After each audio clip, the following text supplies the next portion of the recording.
Kita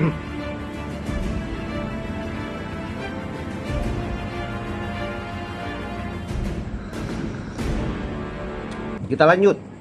Tanggapan atas kisah berdirinya NU versi Habib Lutfi kedua. Yang tadi itu yang pertama ya. Ini masih orang yang sama, yaitu Muhammad Ali Rahman. Mengenai keganjilan yang dimaksud di tulisan bagian pertama. Baca tanggapan atas kisah berdirinya NU versi Habib Lutfi kedua. Penulis akan mengurai secara garis besarnya saja.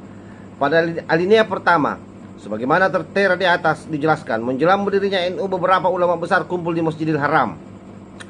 Para ulama itu menyimpulkan sudah sangat mendesak untuk membentuk wadah bagi terjaganya ajaran Aswaja. Kemudian ulama Haramain melakukan istikharah, lalu mengutus Kiai Hasyim Asy'ari untuk pulang ke Indonesia. Sampai di sini sudah timbul pertanyaan, apakah saat peristiwa itu Kiai Hasyim masih mondok di Mekah atau dalam rangka yang lain? Kalau dikatakan menjelang berdirinya NU, berarti tidak lama selang waktunya dari peristiwa tersebut. Sedangkan di akhir abad 19, yakni pada tahun 1899 Masehi, Kiai Hasyim sudah mulai merintis pesantren di Tebuireng, Jombang, Jawa Timur. Sehingga menjelang berdirinya NU di paruh awal abad ke-20, beliau sudah menyandang predikat sebagai ulama besar. Dalam kata lain, saat menjelang berdirinya NU, Kiai Hasyim tidak mungkin di Mekah. Lantas keberadaan beliau di Mekah seperti dituturkan Habib Lutfi dalam rangka apa? Mungkin dalam rangka yang lain, misalkan sedang berhaji, tapi apa mungkin? Sebab pertama, beliau sudah menunaikan ibadah haji dan 2 kali bermukim di Mekah tahun 1892 Masehi. Beliau dihadiahi naik haji bersama istri oleh Kiai Yakub, guru sekaligus mertuanya. Lalu mukim di Mekah selama 1 tahun. Kemudian dalam rentang waktu tahun 1893 Masehi, mondok lagi ke Mekah sampai kembalinya ke tanah air, lalu mendirikan pesantren. Kedua, saat itu orang naik haji butuh waktu berbulan-bulan karena naik kapal laut, sementara posisi beliau adalah pengasuh pesantren dan kondisi Indonesia sedang dijajah Belanda. Karena kemungkinan tersebut di atas, rasanya tidak mungkin penulis lalu mencoba merujukkan pada keterangan Kiai Ashad Samsul Arifin Situbondo, di mana pada 1923 Masehi terjadi pertemuan para ulama di kediaman Kiai Haji Mas Alwi Abdul Aziz, Kawatan Surabaya, Jawa Timur, membahas masalah aliran baru yang anti mazhab. Salah satu hasil pertemuan itu, diutuslah 4 orang kiai untuk istikharah di setiap makam Wali Songo. Jadi berbeda kan versinya. Kalau tadi di atas di Masjidil Haram melakukan sholat istikharah. Nah ini di masjid di makam Wali Songo. Saya ulangi, diutuslah 4 orang kiai untuk istikharah di setiap makam Wali Songo, serta 4 orang kiai lagi diutus ke Madinah.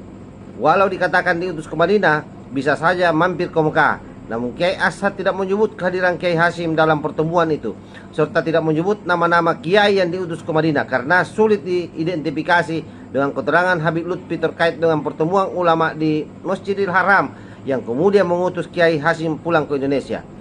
Menilik uraian penulis di atas ini, mungkin pembaca menilainya masih agak remang-remang. Selanjutnya, mari kita elaborasikan dengan penjelasan Khairul Anan dalam pertumbuhan dan perkembangan NU. Dalam buku tersebut dijelaskan pada 1924 Masehi, ketika pertahanan Syarif atau Raja Husain mulai lemah atas serbuan pasukan Abdul Aziz Al-Saud di Hijaz, Kiai Wahab Hasbullah menyampaikan gagasan kepada Kiai Hasyim selaku guru dan ulama terkemuka saat itu untuk membentuk wadah bagi umat ulama Aswaja. Mendapat gagasan itu, Kiai Hasyim tidak serta-merta merestuinya. Walau beliau menerima, namun ditanggapi dengan sangat hati-hati, sebab jika salah mengambil keputusan bisa berakibat fatal menurut Kiai Ashad Samsul Arifin. Walau gagasan itu diterima, namun sebagai ide atau wacana, Hadratus Syekh demikian Kiai Ashad memanggil Kiai Hasyim ingin melapor dulu kepada Allah Subhanahu wa taala melalui istikharah. Pernyataan seperti diungkap di atas terbalik dengan sikap Kiai Hasyim seperti diceritakan Habib Lutfi ketika beliau diutus pulang ke Indonesia untuk menemui Habib Hasyim dan Syekhona Khalil yang ternyata beliau berdua menyetujui dengan catatan, tapi tolong saya jangan ditulis, hingga akhirnya Kiai Hasyim Asy'ari pun merasa lega dan puas. Nah, jika informasi ini benar, semestinya Kiai Hasyim langsung mendirikan wadah bagi terjaganya ajaran Aswaja tersebut, bukan atas gagasan dari Kiai Wahab, sebab beliau sudah menerima mandat dari ulama dari Haramain, serta direstui pula oleh Syekhona Khalil selaku gurunya. Atau setidak-tidaknya ketika beliau menerima gagasan dari Kiai Wahab, Bak Gayung bersambut karena sebelumnya sudah mendapat mandat dan restu. Tapi faktanya Kiai Wahab harus menunggu lama, yakni antara tahun 1924 sampai awal 1926 Masehi untuk mendapat restu dari Kiai Hasyim. Khairul Anam dan Kiai Asad menjelaskan, Kiai Hasyim merestui gagasan Kiai Wahab.